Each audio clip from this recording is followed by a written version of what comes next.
ကိုယ်စိတ်ကိုပင်ပန်းစေမဲ့အရာတွေကိုမေ့ထားလိုက်ပါလူတိုင်းကလူပင်ပန်းတဲ့ဓာတ်ကိုခံနိုင်ကြပေမဲ့စိတ်ပင်ပန်းတဲ့ဓာတ်ကိုတော့မခံနိုင်ကြဘူးဟိုအရင်ကလေးဘဝကကိုယ်အလိုမကြတိုင်းချော့မဲ့သူစိတ်ချမ်းသာအောင်ပျော်ရွှင်အောင်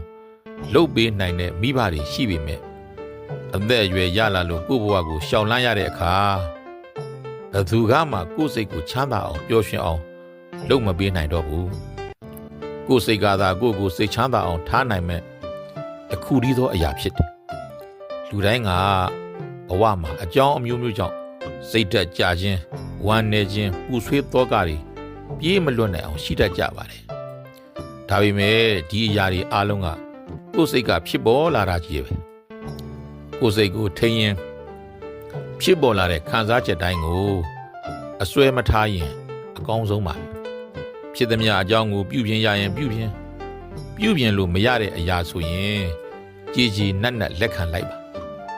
ကြားသမျှစကားတွေကိုနားတဲ့အစွဲမထားပါနဲ့နားထောင်သင့်သမျှနားထောင်နားမထောင်သင့်တဲ့စကားတွေကိုထုတ်ပလိုက်ပါဘာကိုမှအစွဲမထားပါနဲ့လူတိုင်းကလူပင်ပန်းတဲ့ဓာတ်ကိုခံနိုင်ကြပေမဲ့စိတ်ပင်ပန်းတဲ့ဓာတ်ကိုမခံနိုင်ကြဘူးဒါကြောင့်ကိုယ်စိတ်ကိုပင်ပန်းစေတဲ့လူတွေကိုမေ့ထားလိုက်ပါကိုယ်စိတ်ကိုဒဏ်ရာပေးတဲ့ဝန်းကျင်ကိုဝေးဝေးနေလိုက်ပါကိုယ်နဲ့မကိုက်တဲ့ဖဏတ်တွေကိုတဲကျိုးပြတ်တဲ့အထိတဲကျိုးပေါက်ခံပြီးတော့မစည်းချင်ပါနဲ့ကိုယ်ခြေထောက်နဲ့ကိုက်တဲ့ဖဏတ်တရားဆိုတာကတော့ရှိကိုရှိမှာပါရှားစည်းလိုက်ပါကိုယ်ခံစားချက်တွေကိုလူတိုင်းကိုယုံပြီးတော့ဖွင့်မပြောလိုက်ပါနဲ့ဆေးပေးမဲ့သူတွေထက်မီးရှို့မဲ့သူတွေကပိုးပြီးတော့များတတ်တယ်ဒီစိတ်နဲ့ကိုယ်လဲပျော်နိုင်မှာမဟုတ်တော့တကယ်တော့လောကမှာပျော်ရွှင်မှုပေးနိုင်တဲ့သူဟာကိုယ်တိုင်ကလွဲပြီးဘယ်သူမှမရှိနိုင်သူကငါ့ကိုအယမ်းချစ်လို့ပျော်ရွှင်အောင်ထားနိုင်မယ်လို့မတွေးပါနဲ့ကိုယ်လဲလူသူလဲလူအ ਨੇ မြတော့စိတ်ရှုပ်စရာတွေရှိနိုင်တာပါပဲကိုယ်စိတ်ကိုယ်တောင်ပျော်အောင်မထားနိုင်တာသူတစ်ပါးစီကရဖို့ဆိုတာမဖြစ်နိုင်ပါဘူးဘလောက်ပဲကြီးမားတဲ့ပြဿနာတွေဖြစ်နေပါစေအချိန်တန်ရင်တော့လေပြီးဆုံးသွားမှာပဲဆိုတာမမေ့ပါနဲ့